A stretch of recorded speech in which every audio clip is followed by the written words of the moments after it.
Ek is vandag hier op 7 November. Is ek baie bevoorreg om by Elise Bishop hier in die strand in haar huis te kuier. Sy het my goedgunstiglik vir 'n middag, sy gaan haar middagslaap opoffer. En ek het sommer net kom stories bymekaar maak, want ek dink ons moet meer mekaar se stories hoor. Elise het 'n boek geskryf, haar boek is 2 lewens en ek moet skaamtelik erken dat ek nog nie die boek gelees het nie. Ek gaan dit beslis doen. Maar ons gaan sommer net gesels en stories deel, want om na mekaar se stories te luister, glo ek, maak die lewe makliker, want dan kan 'n mens makliker in mekaar se skoene inklim en dit kweek begrip, sodat 'n mens mekaar beter verstaan.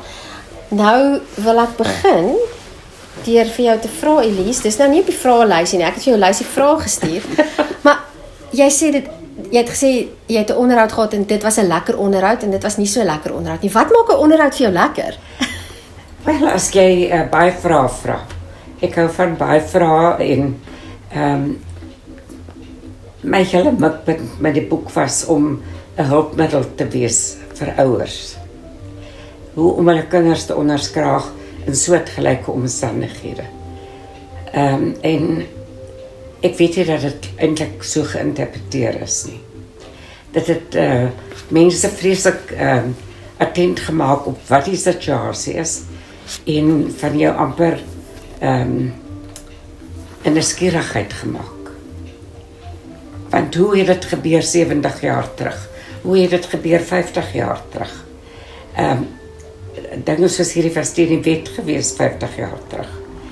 In 1975 toe ek die operasie ondergaan het, was dit teen die wet gewees om gay te wees.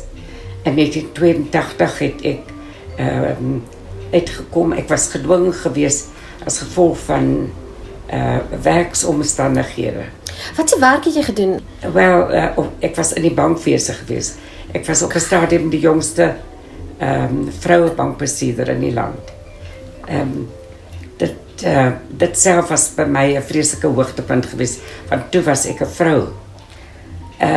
En as man het ek dit nie bereik nie. Ek dink ek se baie hoogtepunte nie bereik het as 'n man nie.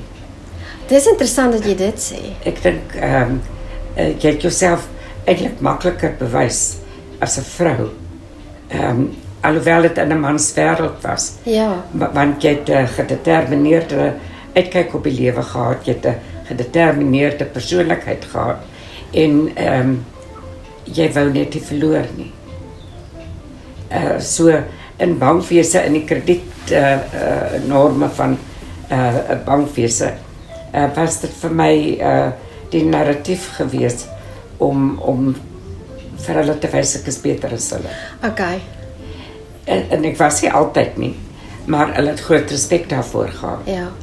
Ek het nooit meer as hulle verdien nie, mans het altyd meer verdien as vrouens. Dis dan absurd, nee? Nee, absoluut. Maar ek het vir hulle baie keer moes leer hoe om 'n ding te doen.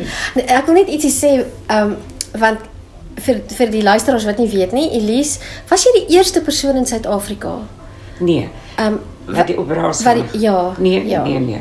Ek was nie die eerste nie, maar sover bekend vandag is ek die oudste wat oorleef. Regtig? Ja. Okay. Daar was mense voor my gewees. Ek het van hulle geken, ek weet hulle is oorlede. Daar was eintlik lank voor ek gedoen is, so van 1972, 73 het hulle al begin navorsing doen. Maar die ginekoloog of endokrinoloog, die dokter Meredith Botha, was die wonderlikste man onder die son geweest. Hulle het toe ook besef, hulle gaan 'n seleksie moet maak van mense. Die evalueringsproses was baie intensief geweest. Want baie ondergrondse gay mans om 'n normale lewe te lewe, het gehoor van die operasie, het die operasie laat doen op versoek, maar vergeet wat dit was wat hulle uiteindelik homoseksueel gemaak het.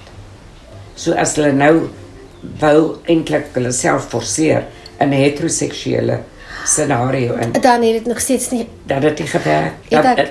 Aan Pointons in Pretoria, hoeveel van hulle afgespring? Uit daai ongelukkige scenario. Daaroor was die evaluering van kandidate vreeslik streng. Want om gay te wees en om, ek weet jy verkies die term transseksueel. Ek sal daaroor die hele hoofstuk praat. Ja, nee, ek weet en dit het ek in die resensie raak gelees. En vir my as 'n relatiewe leek, maar iemand wat daarom die gesprekke volg, wil ek net terugkom om te sê enige iemand wat sê dat dit 'n fad is, nee, daar's mos nou hierdie narratief deesdae. Dis 'n fad. Mense wat sê nee, ek is transgender of transseksueel. Dis 'n fad. Dit kan nie so wees nie. As dit regtig 'n fad was, dan jy dan baie opgeoffer want jy het 'n vrou geword en jy het geweet jy gaan minder geld kry. So dan sê mense gaan mos nie so iets doen, iets so drasties en boonop gaan jy nog minder geld kry vir dieselfde werk. Hoe kan jy kan nie sê ek het probeer om die dienspligopleiding want jy het dit gedoen. Maar ek was vreeslik bang daarvoor. Ek was nooit 'n atletiese persoon gewees nie. Ek was nooit daai sterk macho man figuur. Maar jy het as 'n ek was 'n sagmoedige seentjie. Maar tog het jy met 'n rang uit die 2 streepkoppe rang. Ja. Is iets wat ek vreeslik oor trots is. Ja. Maar daarso het ek besef, jy moet gedetermineerd wees. Jy moet oorgehaal wees om te wys dat jy jou bes probeer. Al faal jy. Al kon jy nie die tou uitklim tot bo nie. Het jy nie opgehou en gesê sorry, ek kan nie meer. Jy het aangehou tot hulle vir jou gesê, ag man, jy sal dit nie doen nie, klim af. Jy verstaan? Jy moes net nooit ingee en sê, oh no, it's too much. Never give up. Ja. Elise, ek wil nou net terugkom by 'n onderwerp wat ek dink mense soos ek wat normaal en ek maak baie groot aanhalingstekens. Nee, is nie nodig nie, want ek is ook normaal. Presies, dis hoekom maar ek weet dat baie mense vir jou gaan sê jy is nie normaal nie. Ja, wel. En net soos wat mense vir my broer wat gay is sê hy is nie normaal nie. Maar iets wat mense ook verwar is, my broer wat gay is, wil nie 'n vrou wees nie. Ek het vanoggend met 'n gay man gekuier. Hy wil nie 'n vrou wees nie, hy's 'n man. Exactly. Dis nie dieselfde nie. En dit wat jy gesê het van gay mans wat dan die geslags verandering behandeling ondergaan. Maar dit los nie hulle probleem. Op daai stadium kon jy dit op versoek doen. Jy moes 21 wees. Dan kon jy gaan vir operasie op versoek. En dit is wat die probleem was. Daar was nie evaluasie gewees nie. En dit is die oorsaak gewees van al die mense wat selfmoord gepleeg. Ja. En dis waar ook professor Exner toe in die bresse getree het vir mense soos daar was 3 persone wat geweldige goeie spanmaats was. Die een was professor Sastrauss wat omgesien het na al die regsaspekte van verandering. Ja. Professor Exner het die evaluering gedoen. Hy was psigiater en hy het die hele span maatskaplike werkers gehad en wat is die ander sielkundiges en maatskaplike werkers wat hom bygestaan het. Hulle het byvoorbeeld kom kyk, hoe leef jy? Hoe lyk jou huis? Is dit skoon, is dit vuil? Is dit hygiënies of is dit onhygiënies? Hoe leef jy? En op daai stadium toe ek nou genoeg evalueer was om in die program opgeneem te word, toe moes ek vir 6 maande as 'n vrou leef. Terwyl jy met 'n brief in jou handsak loop, om te sê jy is onder doktersbehandeling. Ja, want hulle kan jy kan gearresteer word, nie? Ja, jy maskeer nou as iemand. Ja. Wat jy nie regtig is nie. Ja. En jy doen jouself voor. Maar ek was baie dankbaar en gelukkig vir wat daai tyd van my lewe eintlik gebeur het. Onthou, ek praat nou van 1973 toe ek begin het met die storie. Dat die bankwese vir my geweldig baie bygestaan het. Veral Standard Bank. En ek het net vir Standard Bank vir 5 jaar gewerk.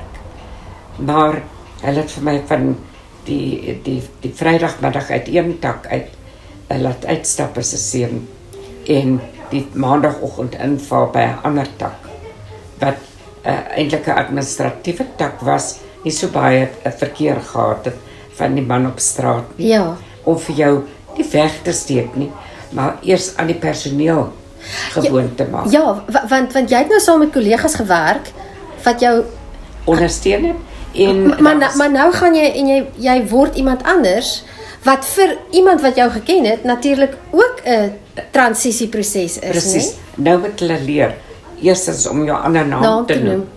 Hulle moet leer jy gaan nie meer hulle toilet gebruik. Ja. Die bestuurder van die tak het vir my die sleutel van sy toilet gegee en gesê gebruik dit eers. Is nie dat ek min dink van jou nie, maar beskerm hulle net dat hulle nie fout vind nie. En jy het die idee hoe dit mense het nie al gedink daaraan op daai stadium nie. Maar hoe dit vir jou hoeveel dit vir jou beteken het nie. Ja, daai ondersteuning, nê? Absoluut. Dis goed om te hoor dat en dat Standard Bank daai jare in hulle personeelafdeling met 'n goeie kontak by Netbank gereël het dat ek na die operasie en toe ek weer moes terugval in die werk na herstel, dat ek nie by Standard Bank inval nie, maar dat my pensioen alles oorgedra was na Netbank toe en ek by Netbank begin werk het as volwaardige vrou.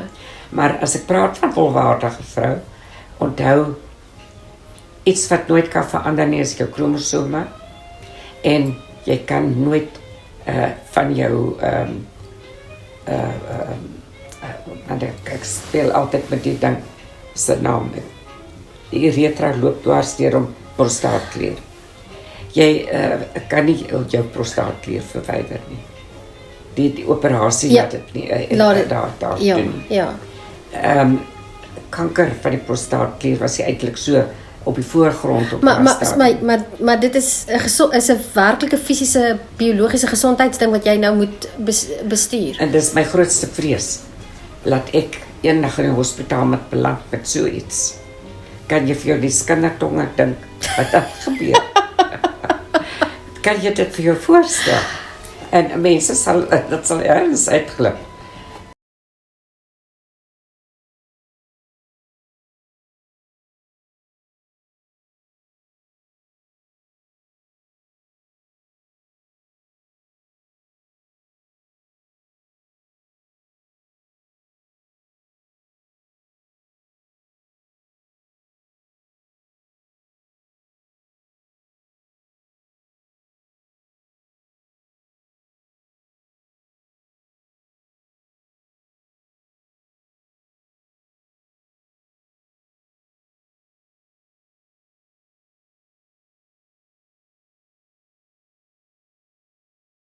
So ek hoop en bid tog maar net dit sal nooit met my gebeur. Ja. Kyk, jy is klaar deur puberteit gewees teen die tyd van die operasie, want daai jare moes jy wag tot jy mondig geword het, tot jy 21 was, voordat jy enigiets self kan teken.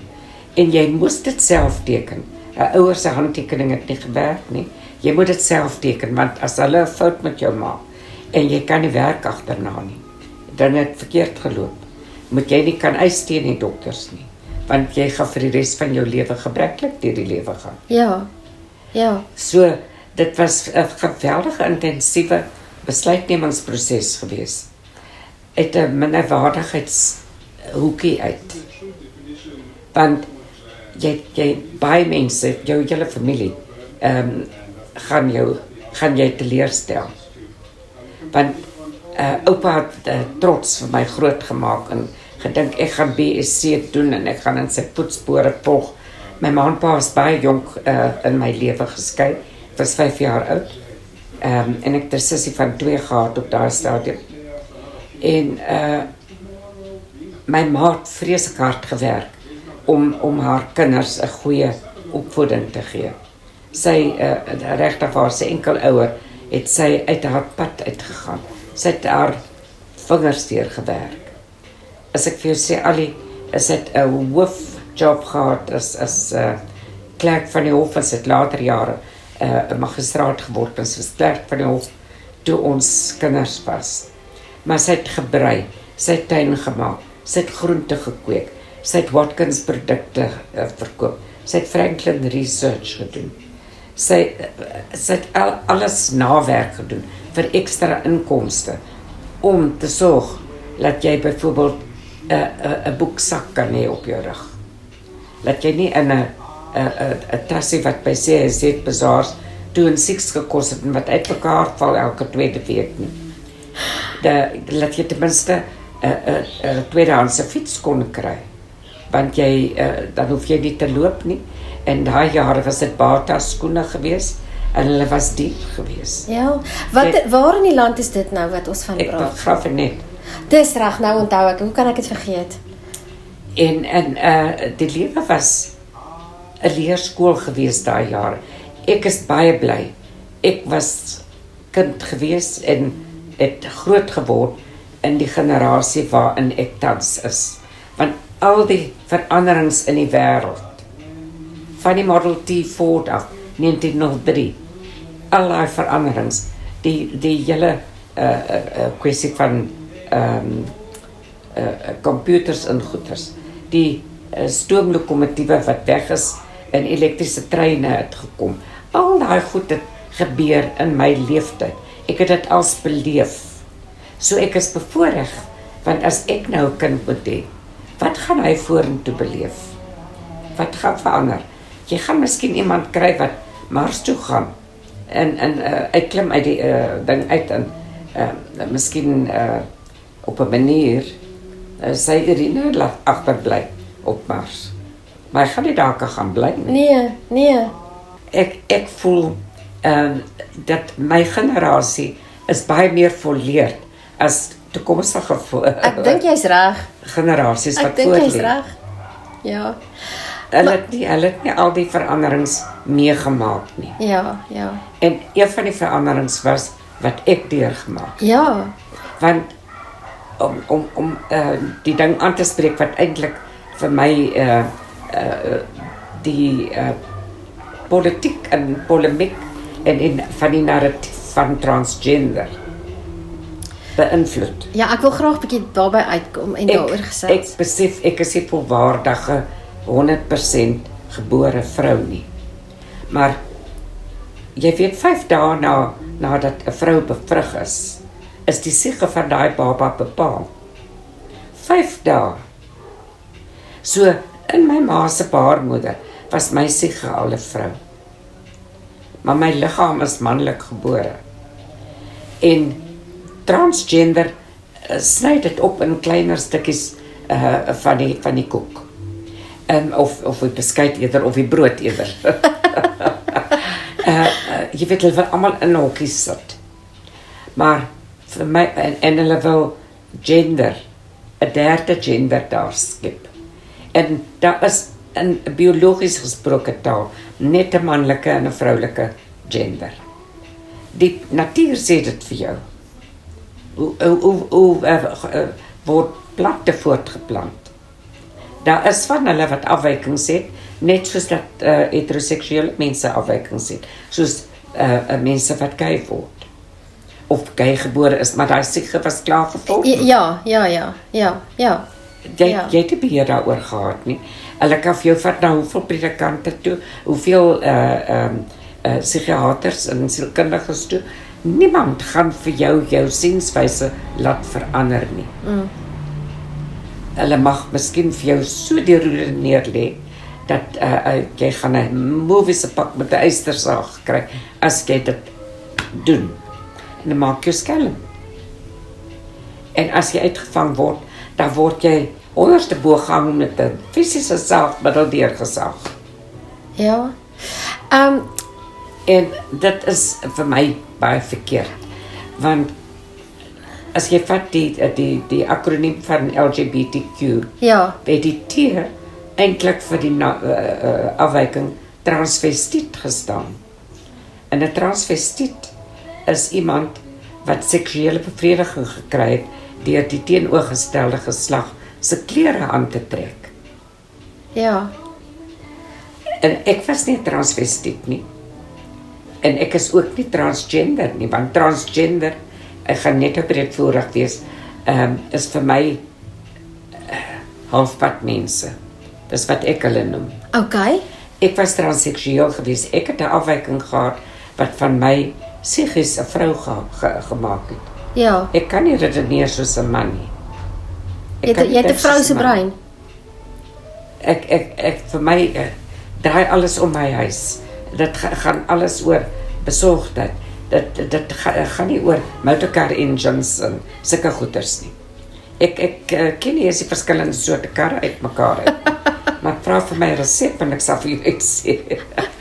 Maar die ding is, ek was nooit eers bewus gewees van transgender. Tot 3 jaar gelede het ek nie eers geweet wat transgender gebeur voorstaan nie. Ja, want jy het na jou operasie was jy 'n vrou. En ek het heeltemal die gay lewe vir my. Heeltemal. Want wat soek ek nou daar? Ek wil nie gay gewees het nie, maar hulle was my vriende gewees. Hulle het vir my bygestaan. Hulle het vir my vertel van die transseksuele kliniek. Hulle het vir my kom kuier. Hulle het vir my rondgery, ek het nie kar gehad nie. As ek moet gaan vir afsprake, daai tipe ding. Ja, ja. Ek wou hulle nie verstoot nie, maar ek het besef, as ek aanvaar wil word, gaan ek nie aanvaar word met 'n hele vriendekring gay mense om by my. Al die tyd nie. En praat ons nou van gay mans of gay vrouens hierso? Meestal mans. Ja. Ek het gay vrouens leer ken, maar op daardie stadium was ek myself 'n volwaardige heteroseksuele vrou. Dit praat nou van na die operasie. Ja. Voor die operasie kon hulle vir my niks anders noem as gay nie, want die woord transseksueel het nie eintlik bestaan nie. Ek het al klaar met die AB gewees en ek was werksaam in die aard. Toe ek vriende was met 3 ou tannies. En ons het saans gesit in Jekyll en brei en skinder en koek en tee en soos die 4 van ons. Was eintlik 'n verskriklike scenario gewees. As jy reken dat die jong seun wat nou klerk van die hof is in die aard met die 3 tannies en sit in Jekyll en skinder en tee. Jy verstaan. En Sondag sit ons almal in een bank in die kerk. En toe een aand wat ons so sit, bieg ek teenoor hulle wie en wat ek eintlik moet wees. En hulle het geoor en geaan, dit is nie moontlik nie, dit kan nie werk nie. En hulle het vir my, die een aan Kitty het vir my gesê, nou hoe dink jy, gaan jy lyk as 'n vrou? Toe kom die plan in my kop, ek gaan vir hulle wys. En ek het klere gaan koop en skoene gaan koop. En gemaak asof ek vir my ma se verjaarsdag koop. My ma het 'n pruik gehad en ek het die pruik gesteel by 'n naweek wat ek by die huis was. Ek toe die aand aan. Maar ek het make-up bymekaar gemaak by my ma, enige duplikaat lipstick ingesit en my was 'n lap en seep sak en vir my opgemaak. Die pruik op, die klere aan, die nagemaakte jewelry, dit is plastic jewelry daai tyd gewees. Alles aan, hoekskoene, handsak en die trapsak op. Maar ek wag verskeerbaar dat dit donker is. Dis nou in die Aarse strate. Ja. Maar is baie ver wat ek moet, dis 2 blokke wat ek moet loop. En ek is met daai 2 blokke op na hulle toe. Kita van der Merwe en aan Gracie en die Gertie Fourie was my grootste vriendin geweest. Sy het baie na my gebly. Ek was vreeslik lief aan Gertie. En die 3 van hulle is toe al daar by mekaar. Hulle is besig om altyd te maak. Waar is die kind? Laat die kind uitkom vanavond. Die klop ek aan die deur. Ja, maar ek is op soek na Ansterie Marie. Ek wil haar graag verras. Nee, sê hulle weet waar Ansterie Marie is. Maar mevrou kan inkom. Ek gaan gou bel en hoor of Ansterie daar is. En ek kom in en ek stel my voor, my ma se getroude vrou van was Bronkhorst op daar stadium. Ek is mevrou Bronkhorst. En so jy weet, iemand vreemd praat ons nou nie, jy wag nou vir die uitslag van die oproep. En ja nee, sy sê daar so nie. Dis vreeslik jammer. Maar kos jy vir jou koppie tee gee nie. Ek sal luister vir julle vir my die tee gee. Kyk julle die sien wie ek is nie. Nee, as het toch in my grond moet nie. En toe ek vir hulle sê wie ek is, toe beslis jy nou dat hulle koppies en perens. Ek kan my dit net indink. Hulle wou dit nie glo nie, ek moes die preek afhaal. Maar hulle het vir my ook aangevat en gesê, jy is besig om met vuur te speel. Want hulle gaan vir jou in die tronk sit. Okay, hulle was bang vir jou veiligheid. Ja, jy moet by die dokter uitkom. Die dokter moet, kyk, daar is by jou 'n fout. Iemand het my op straat gesien en vir my baas gesê, want die volgende dag het my baas my ingeroep na die kantoor toe en vir my gesê, besef jy dat ek vir jou kan laat toesluit, want jy jouself voorgedoen as 'n vrou. En hy het self vir my die afspraak gemaak by Dr. Solly Ferreira. En nou, noodlot het 'n groot rol in my lewe gespeel, want Solly Ferreira kom toe daarop uit. Nou kom 'n hele storie vertel het hy vir myself in sy eie kar gelaai en afgery Port Elizabeth toe, na 'n psigiater toe. En met al die gesels, kom toe daarop uit. Hy was 'n kerel van my ma gewees. Vakansietye is hulle op Jeffreys Bay gaan vakansie hou. So hy het ekstra eintlik ingesit in die ding in, om toe vir my by die psigiater te kry. Sy naam kan ek nie nou dadelik onthou nie. Het was 'n Port Elizabeth. En hy het vir ons attent gemaak op die afwyking transsexual. Dat daar so 'n ding is soos transsexual. Dis die eerste keer wat ek van die woord gehoor het. Het dit vir jou gevoel of dit sin? Was dit vir jou so sin? Wel, ek het geweet. Okay, nou verstaan ek. Ja, ek het daai gevoel gehad. Want nou weet ek is iets wat nie gay is nie. Want gay was toe op neergekyk op daai stadium. Het was teen die wet. Ek is bietjie halfpad al met my storie, want ek is nou nie meer gay nie. Ek is iets anders, maar ek is nog ook nie vrou nie. Maar hulle gaan evaluering vir my kan doen en dan besluit, gaan hulle van my 'n vrou maak of gaan hulle van my 'n man maak. En ek is toe verwys na professor Pimstone toe by Grote Skuur. Hy gee klas by UCT en hy doen operasies, navorsingsoperasies by Grote Skuur. Hy is nou 'n ginekoloog of 'n endokrinoloog. Okay. Maar hy was professor by die universiteit gewees. 'n medische skool. En toe ek in die Kaap aankom, was my vreeslike ding gewees om vir die 3 ou tannies op die Arkobaai te sê. En om van my ma Kobaai te sê.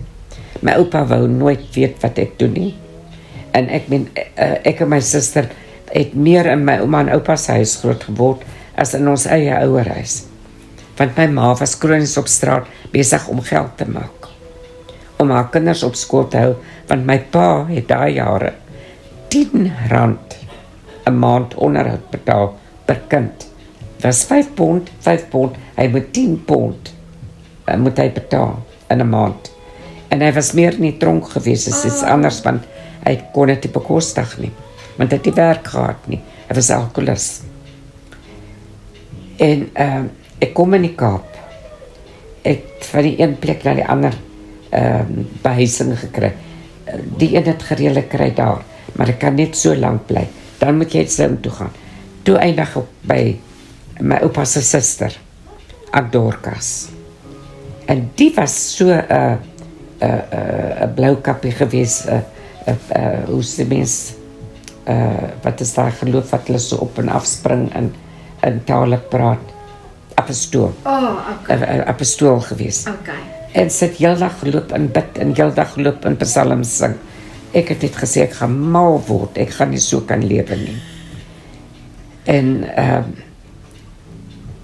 die gevolg is, dat toe ek die geleentheid kry om Pretoria toe te gaan, het ek dit met haar nou aangegryp.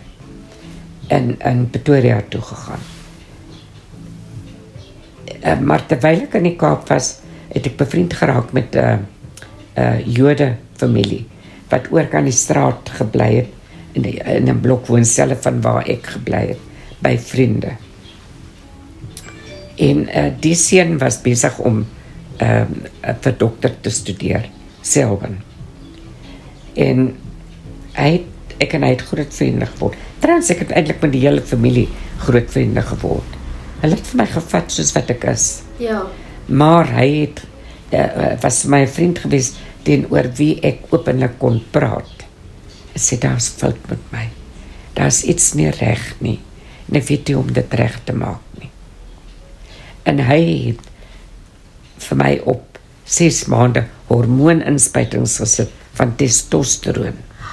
Om te kyk of dit nou jou meer soos 'n man gaan laat voel. Ja, gaan dit nou my baard laat groei? Gaan dit nou vir my harig maak? Gaan dit my stem laat breek? Gaan ek nou met dit... Want jy het nie baard nie. Nee, ek het. Het jy? Ek het. Onthou, ek is eers na puberteit. Jy's na puberteit. Okay. Geopereer op 23. Okay. En soos ek is nou 50 jaar oud. Ja. As vrou. Die gevolg is, dit het nie gewerk nie.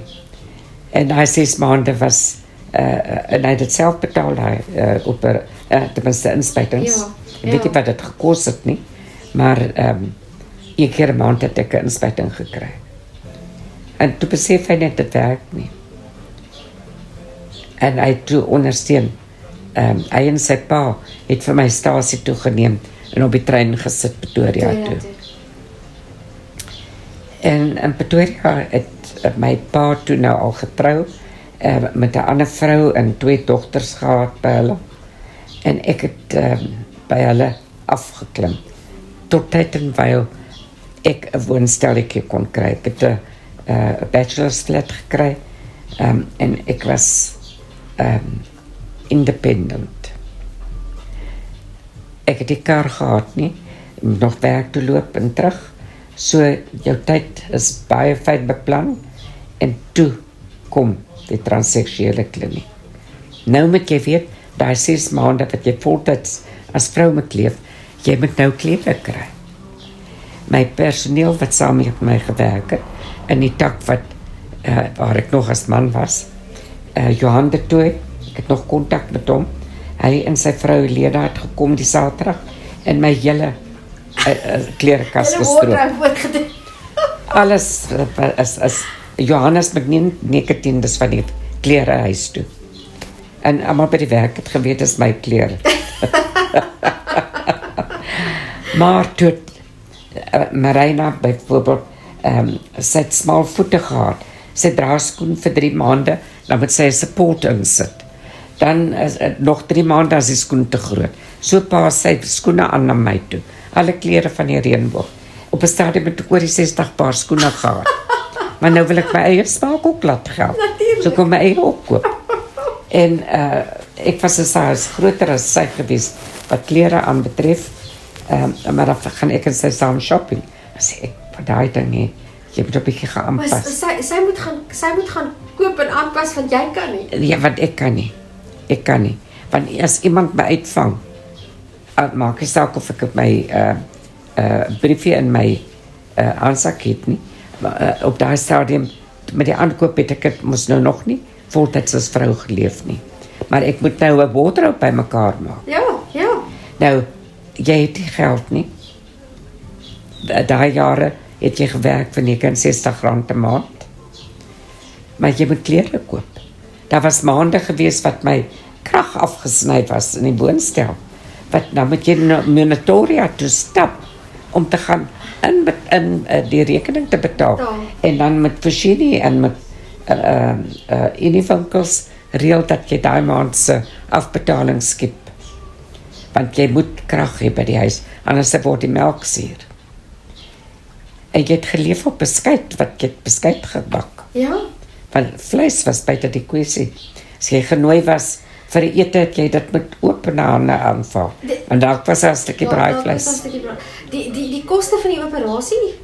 R36. Is ek net die toelating betaal by die universiteit. Okay. Want dit was op daai stadium nou nog navorsing gewees. Het was 'n akademiese hospitaal. Okay. HF verwoord. As jy reken hoe konservatief. En hulle die operasie gedoen. Nee? Dankie tog vir die wetenskap. En vir professor Exner, wat alles van my geboortesertifikaat dwarsdeur tot my matrieksertifikaat alles verander het. Daar is nie, as iemand vir my sê jy's 'n man gebore, kan ek hom hof toe vat. Ja, daar's niks nie wat dit kan bewys nie. Ek kan gaan na die registrateur van geboortes en sterftes toe. Daar sal nie 'n Pierre-Johan van der Merwe wees op die boeke wat op 12 Junie 52 gebore is nie.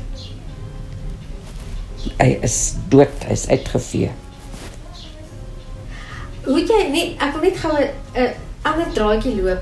Hoe het jy op jou nuwe naam besluit? Daaroor is ek so gesteld op die S. My ouma het 'n vreeslike groot rol in my lewe gespeel. En haar favorite tune was Beethoven se Feur-Elise. Okay. En toe ek leer klavier speel. Dis ek kom hy in die resensie so praat oor Feur-Elise. Ja. En het was die Duitse spelling geweest met die S. Met die S. Dit het al die letters ingehaal wat my ma se naam ingehaal. Sy was Elsebie met 'n S en 'n IE op die eind. En dit was die manier hoe ek met haar kon identifiseer en dink jy het familiename gehad in die verlede. Jy kan vir haar erkenning gee op daai manier. En my tweede en derde name was my ouma se. Okay. Georgina Irene, en Irene beteken vrede en ek wou net vrede gehad het in die familie. Ek wou vrede in my lewe gehad het. Ek wou vrede gehad het vir almal. Ja. Al my vriende, al my kennisse, al my familie. Ja. Net vrede wees. Maar ek was baie dankbaar en gelukkig geweest vir daai 3 dokters soos wat ek jou gesê het. Ek was 6 weke lank in die HF Verwoerd Hospitaal. Want dit was regtig waar 'n Engelse groot operasie. Het is breedvoerig beskryf in die boek. Ek kan nou nie vir jou daarvan nou in detail vertel nie, maar jy het gepraat van die perineum, so jy weet waar die perineum. Ek het 'n goeie idee van wat die perineum tot by die frenulum waar die eerste snit gemaak word. Dit was natuurlik 'n reeks, dis seker nie net een. Dit was als een operasie, 8 uur lank. En daar was 'n hele paar dokters wat gelyk aan jou gewerk het. Ja.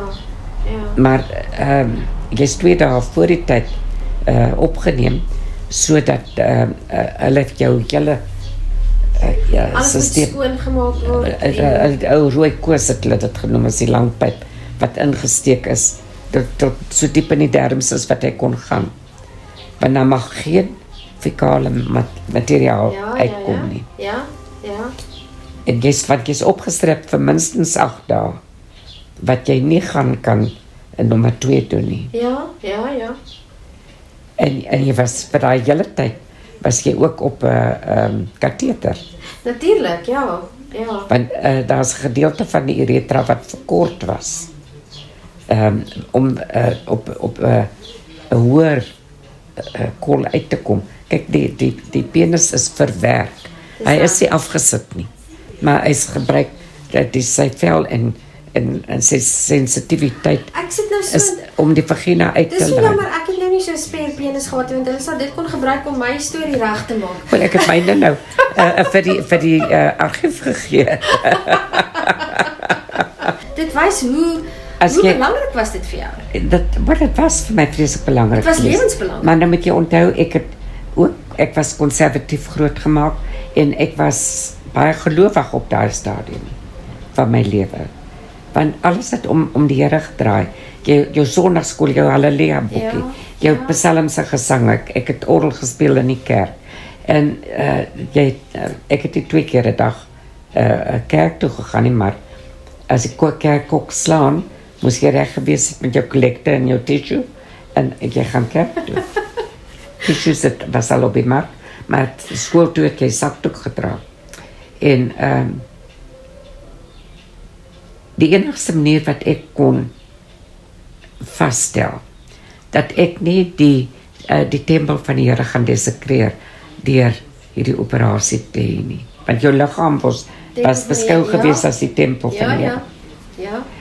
En dis waaroor ek tot vandag toe nog inherent dit geweldig teen getatoeëerde mense het. Presies vir jou, Elise. Nee, ek is seker sies, ja, maar ek het my vooropgestelde redes. Want hy wil terugkom na transgender toe. Ja. Die kwessie is wat ek gaan toe na my predikant toe. Ek weet of jy van die ou Tannie Johanna Raad geken het. Ek is 'n Nataller, ek kom van Natal af. Ek wou sy was die so te sê die stigterslid van die ACVV. En sy het die orgel gespeel in die Bromberg gemeente en haar man was die hoofpredikant. Maar sy assistent was 'n dominee Joubert, baie jonger. So ek sou nie so skaam wees om met hom oop kaarte te speel nie. En ek het toe, hy het net regs van die kerk, was sy pastorie, waar ek elke dag verbygestap het op pad werk toe en terug.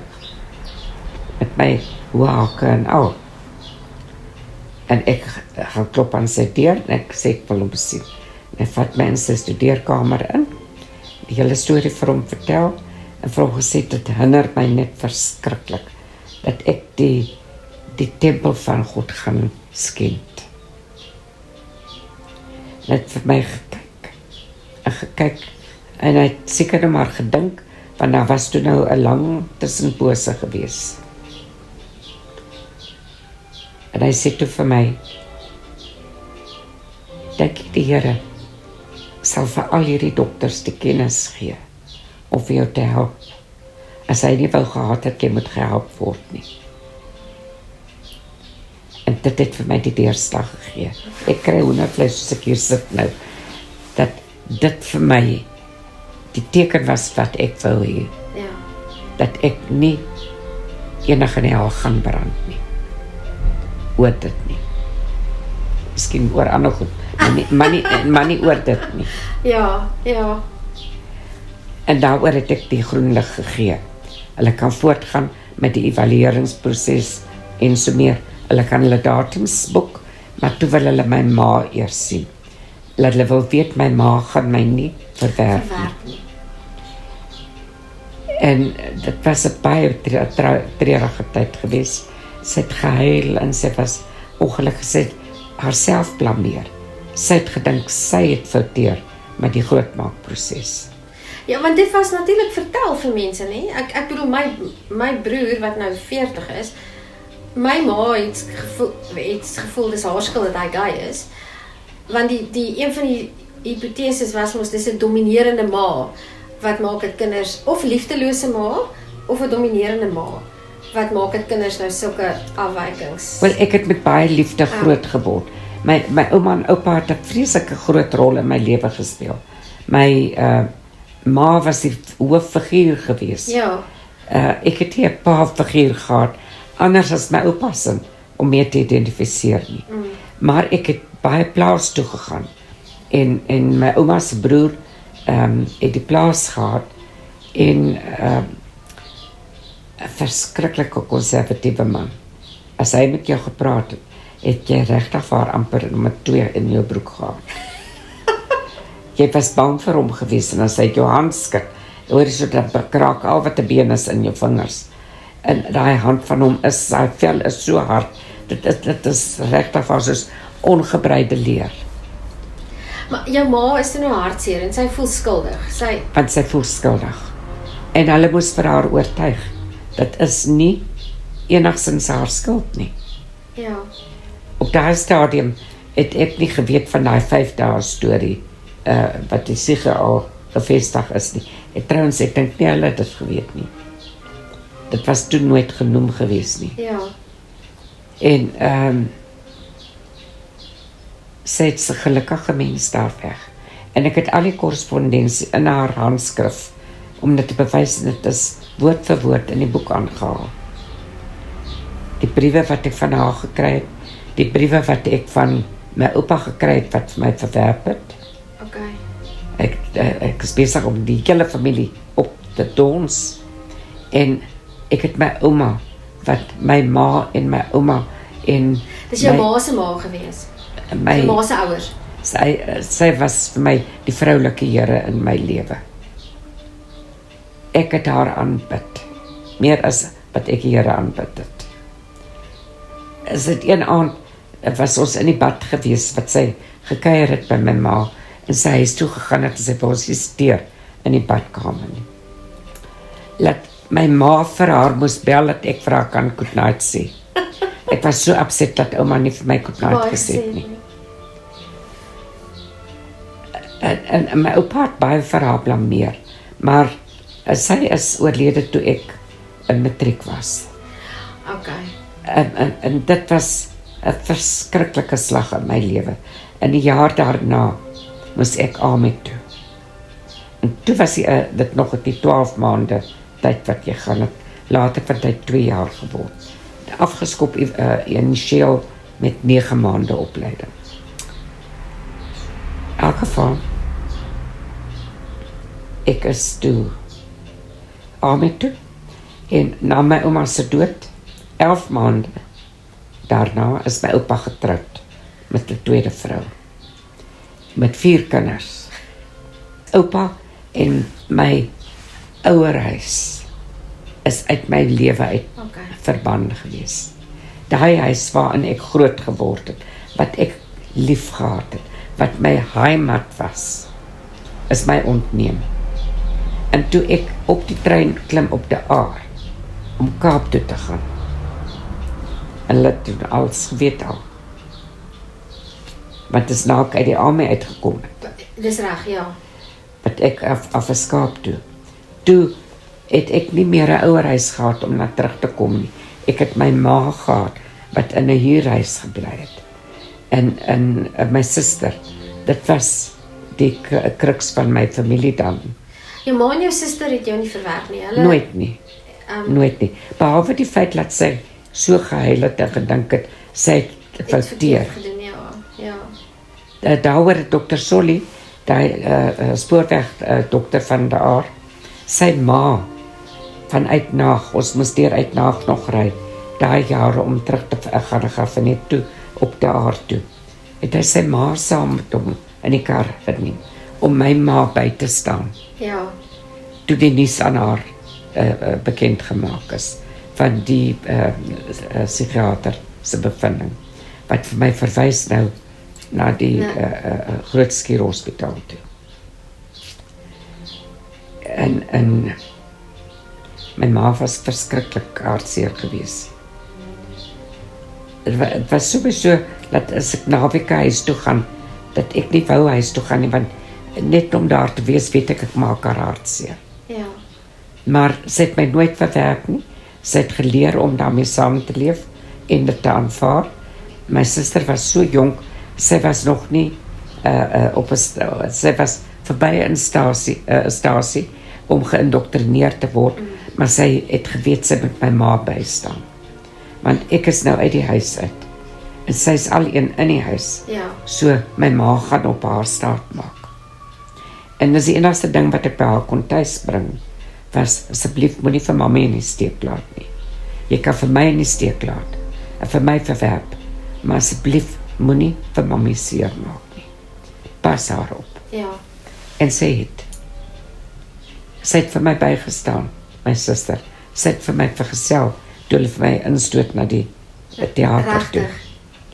My ma kon nie, daar was hulle daar was 'n dokter wat siek geword het, wat moes vervang word, kon nie vervang kry, dus my operasie 'n week vervroeg.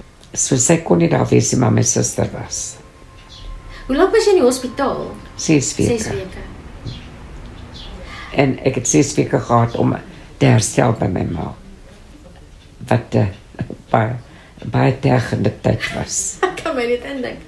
Jy het nooit gesondheidsgewys enige komplikasies, alles het goed afgeloop, jy het nie... Wel, ek het absoluut alles gedoen soos wat het voorgeskryf was. Ja. Ek het het 100% gedoen en hy het nooit, jy weet as jy moes gaan lê met die slaailepels en jou voete en stirrups en alles. Ek was so skaam geweest. En hy het jou ondersoek en hy het nie fout gevind nie. Toe moet jy skielik, na alles nou gesond geraak het, moet jy van hierdie, jy kan het nou maar amper noem 'n dildo. Ja. Moet jy nou van ontsla raak, want anders gaan die spiere van die vagina nie operatief raak nie. Die spiere gaan verslap. En jy moet aksie hê nou. Ja. Waar ek nou skielik 'n man kry om 3 keer 'n week vir my te service. Jy weet so, jy het amper 'n prostituut geword. Want elke ou wat jou gekyk het jy gesê, kom. Want jy wou ordentlike vrou wees aan die ander kant. Ja. So, maar dit het van jou, ek het die gevoel gekry, ek is 'n straatvrou. Gelukkig het ek iemand in my lewe toe gekry, wat vir my aanvaar het soos wat ek is, was 'n student gewees boonop. En baie goed bedeeld. Wat belangrik was op daardie stasie. Ja, want jy hoe meer aksie, hoe meer rek dit, hoe meer spierkrag ontwikkel dit. Ja. Maar ek het 'n reverse al die tyd kop en toe, ek was so bang die ding gaan dwarsteer tot in my keel. Ja, dit is nogal 'n vreespartytjie. Ek was so bang. Maar ek het dit gewoond geraak. En ek weet ek is 'n sukses. Want ek het nooit weer teruggekyk nie. Ja. Nooit weer nie. Tot vandag toe, ek sal nooit ooit spyt wees dat ek dit gedoen het. Hoe het jy daaroor gevoel oor kinders? Om kinders te hê, was dit 'n... Dit is nie by my 'n rol gespeel nie. Okay. Want ek het gedink, ek het al vroeg vrede gemaak daarmee. Dat as ek gay is, sal ek nie kinders hê. Okay. As ek nie gay is nie, en ek is iets anders, wie gaan met my iets te doen wil hê? Okay. So ek gaan nie kinders hê nie. Okay. So En ek kan nie 'n kind jy het nie 'n baarmoeder nie, so kry op my eie nie, ja. want ek is nog 'n man. Ja. Hulle gaan nie vir 'n man 'n kind laat aanneem nie. So ek moes maar verlief neem met die handslammers op die plaas. Hulle was my kinders. Is goed genoeg? Dit is makliker, glo vir my, ek het 3 kinders. Handsaam is minder moeite as 'n kind. Ja. Elisa, ek wil bietjie net, ek hou my een oog so half en half op die kant. Maar as ek nou net terugdraai Ja, na transgender toe. ja, dis nou wat ek nou by wil uitkom. Ek is glad nie 'n voorstander van transgender nie.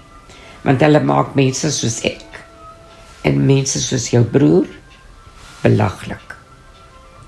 Want hulle is gay, maar hulle wil die teenoorgestelde wees. Maar hulle wil net halfpad stop. Maar ek dink die rede is tweeledig. Hulle is bang om voort te gaan, want hulle kry nie 'n dokter wat meer bereid is om dit te doen, tensy dit 'n fortuin kos. Die private dokters in Suid-Afrika vra enigiets tussen 350 en 500 000 rand om die operasie te doen. Ja. Die waglys by Grote Skuur en by die waglys by, het nou 'n ander naam, HF Woord. In Suid-Afrika is 25 jaar. Jo. Want dit word nie beskou as 'n lewensbedreigende operasie nie. So jy is heel onder van die lys van teatertyd. En dan word nie soveel teatertyd daaraan gewy per jaar nie. Daar is nie genoeg mannekrag nie. En dis die rede. Want dit is nie lewensbedreiging nie. Ons is nie die ergste nie. In Britannia is dit 30 jaar. En die wagtyd in Australië is 18 jaar. Sure. En wat van hormone? Is dit nie genoeg nie? Nou gaan hulle op hierdie hormone. Want jy kan vandag al 12 jaar oud wees. So hoor ek sê hulle, ek ken nie ek moet sê ek is nie kundig oor die stand van die wet nie. En dan kan jy die onderdrukkers en opkikkers na gelang van watter koers jy wil gaan, kan jy kry.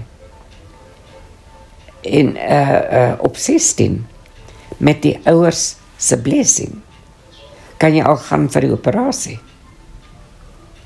Jy kan op 18, jy kan nog nie eens 'n motorkar bestuur nie, maar op 18 kan jy vra vir die operasie sonder 'n ouers se blessing.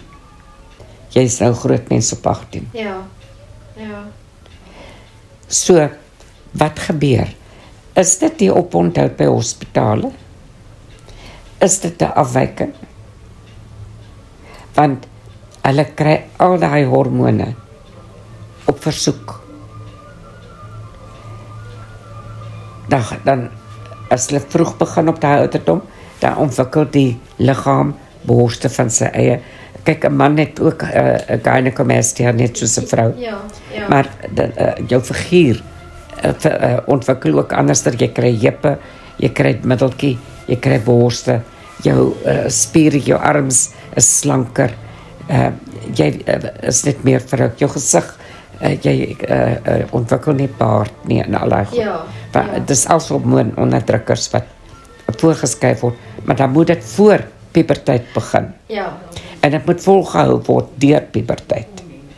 Jy moet adolescent al wees, voordat jy dan vir 'n operasie gaan. En jy gaan vir die res van jou lewe op hormone moet wees.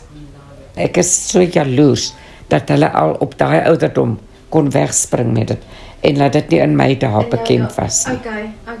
Ek wil twee van die vrae wat ek op die lysie gesit het wat ek jou wil vra, want omdat ek met kinders en jong mense is deel van my werkslewe en ek het 'n ervaring gehad so 'n paar jaar terug waar ek het 'n meisietjie het na my toe gekom en dit is baie vreemd geweest want die eerste keer toe ek haar ontmoet 13, 14 miskien, ek praat onder korreksie, het ek onmiddellik gedink dis 'n seentjie, dis 'n seun, dit is 'n seun in terme van alles loop, praat, aksies, daar's mos 'n bearing, daar's mos 'n houding, ja, 'n eer. En ek dink nie mense kan dit fake nie. Ek dink nie dis moontlik om dit te fake tensy jy nou vir 'n movie dit doen soos Dustin Hoffman of so. Dis nie vals nie. En wat vir my baie interessant was is elke persoon wat ingekom het en haar gesien het haar as hy aangespreek. Ek was in soveel keer was ek het dit soveel ongemaklikheid verleentheid vir my veroorsaak want dan moet ek sê nee, dit is maar dit is tot vandag toe nog. My lewensmaat is so vroulik as wat jy kan kry. En baie keer as ons stop by die garage en die kar moet volgemaak word sy aangespreek as baas of meneer. En sy raak so kwaad, is net as gevolg van haar haarstyl. Sy het kort hare, maar sy is so vroulik, sy is 10 keer meer vroulik as ek. Sy het die figuur, sy het die features, sy het die vel. Nou hierdie kind het volgens ek is van mening dat daardie kind dink ek is dis 'n seun. Is 'n geval is dit nie dubbelslagtig nie? Ek weet nie, ek het nie genoeg Hermafrodiet van daai- nie. Ek het nie genoeg van daai inligting nie, want dit is nou weer 'n ander dit is Nou weer toe die iets boek anders. uitgekom het ek baie navraag. Ek het nou nie soveel navraag gekry nie, maar daar het byvoorbeeld 'n vrou vir my gebel en haar seun, en sy 3 kinders, 2 seuns en 'n dogter. En die oudste seun het die neiging geopenbaar, hy wil 'n dogtertjie wees.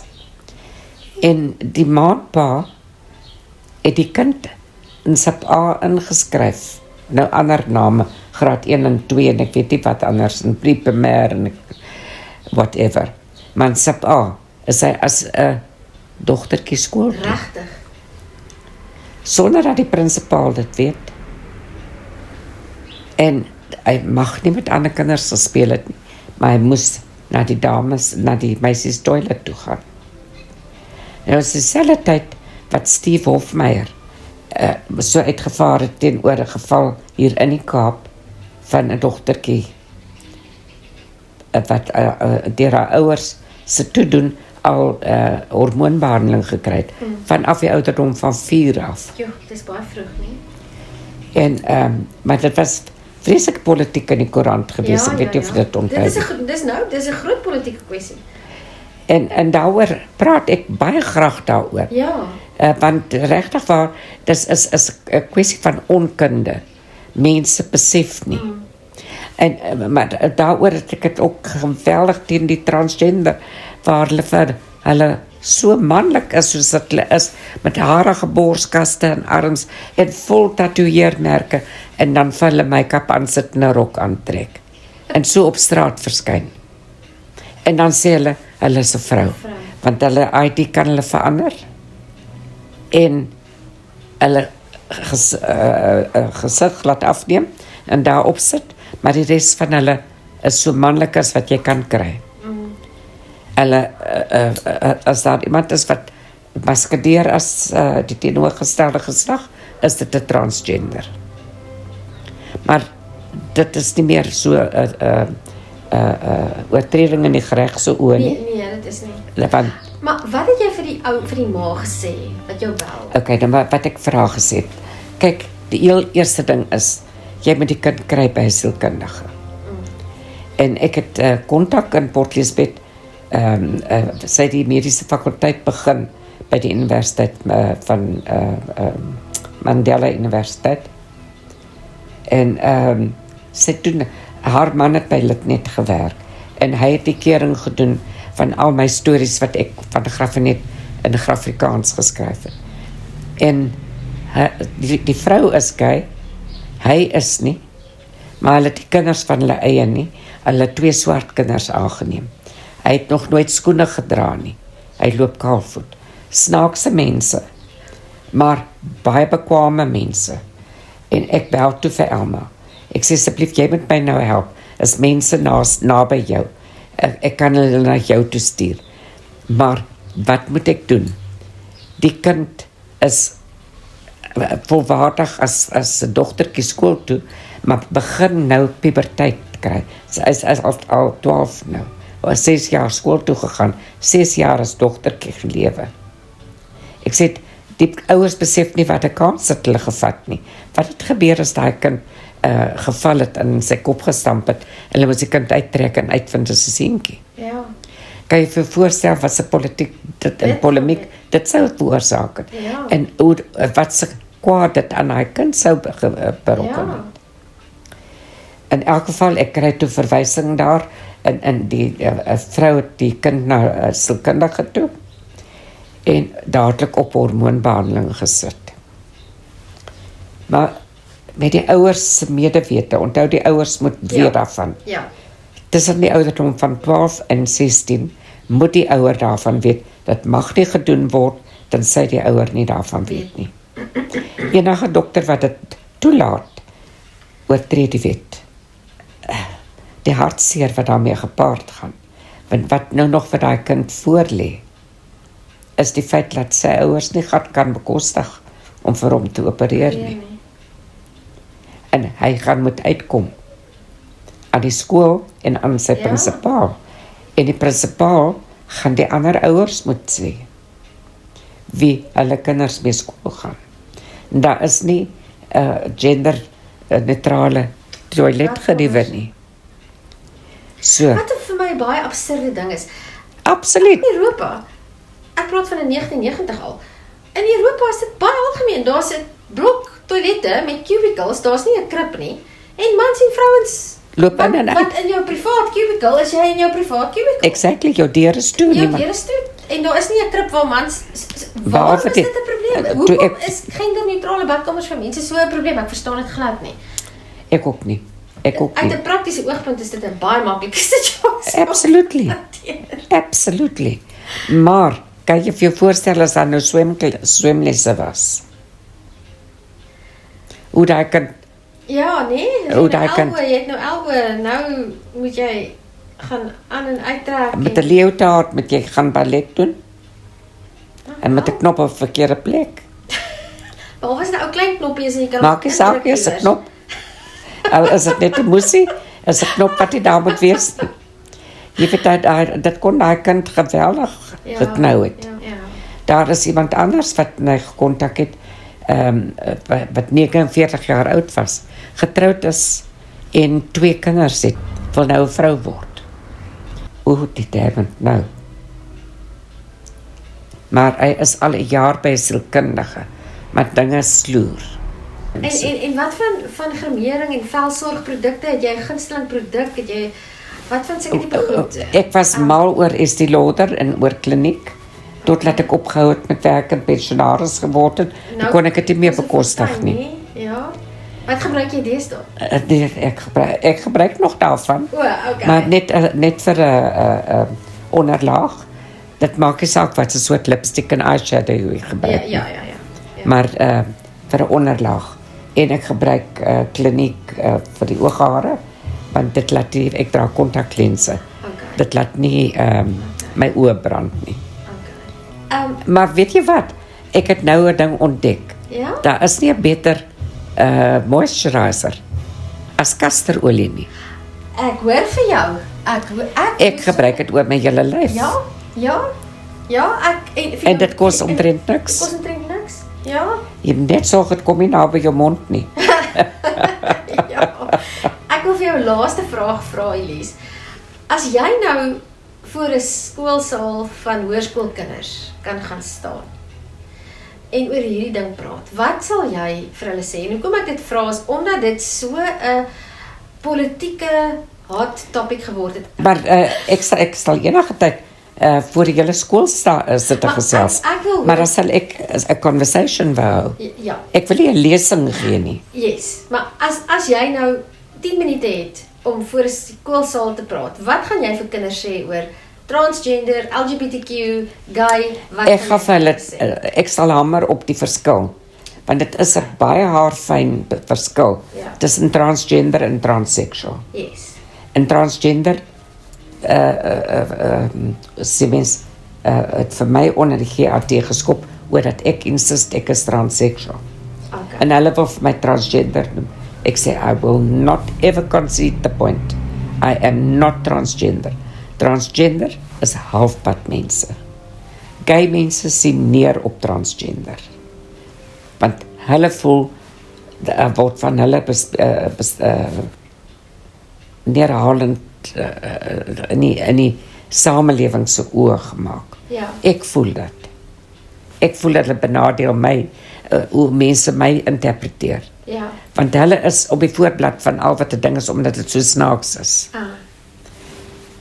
Ek kan dit nie hanteer nie, regtig nie. Ek is absoluut anti dit. Maar doen jy dit en sê dit kliphard, is jy hulle grootste vyand. Is 'n bietjie polities onkorrek. I couldn't care. Ja. I couldn't care. Ja, ek stem so. Hoekom bestaan daai LGBTQ in die eerste plek?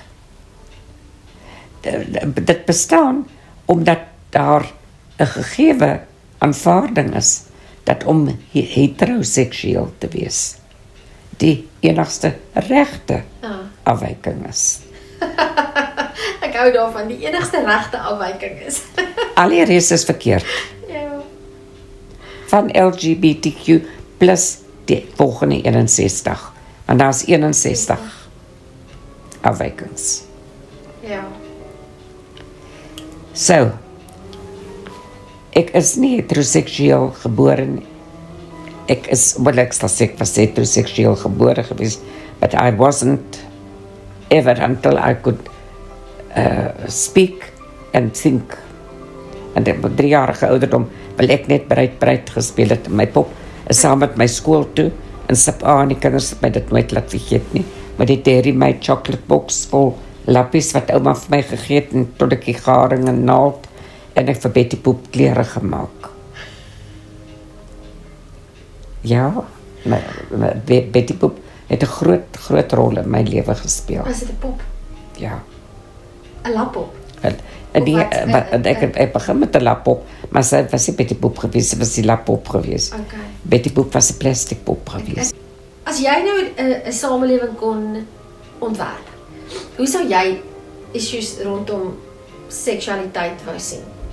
As jy nou God was en jy kon nou die samelewing sê, julle moet dit so operate. Wat sou jou ideaal gewees het? Ek het nog nooit so daaraan gedink nie.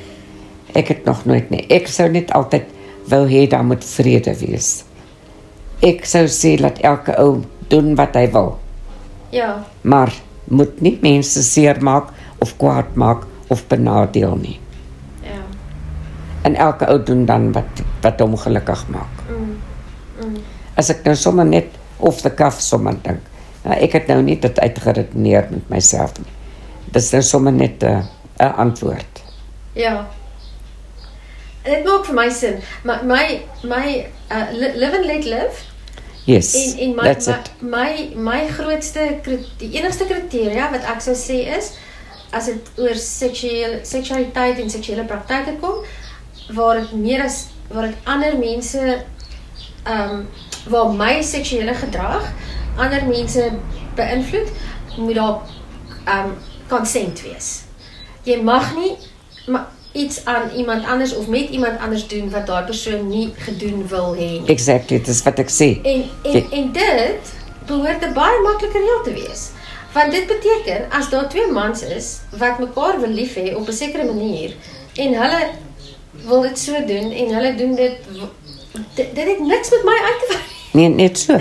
Maar nou die teenpool lê nou weer in verkrachting.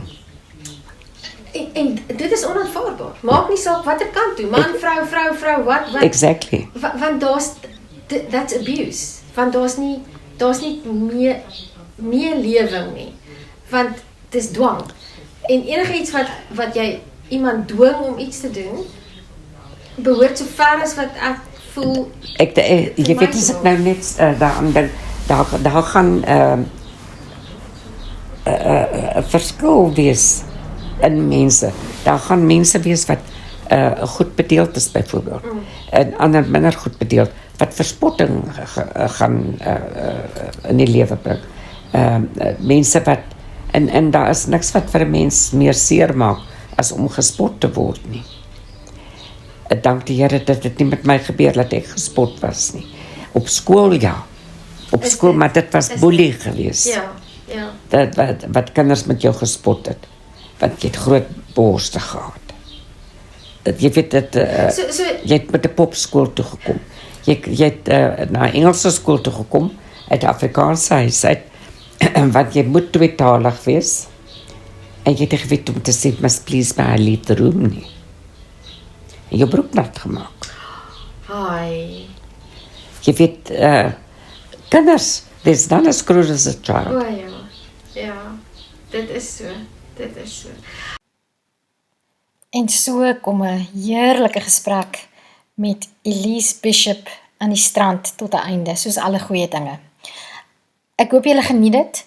Voel vry om met my kontak te maak, en ek is seker daarvan as julle uitreik na my toe om met Elise kontak te maak, kan dit ook gereël word. Baie dankie vir julle tyd, dankie vir julle ondersteuning. Kom ons maak sommer gou weer so. Oor en uit.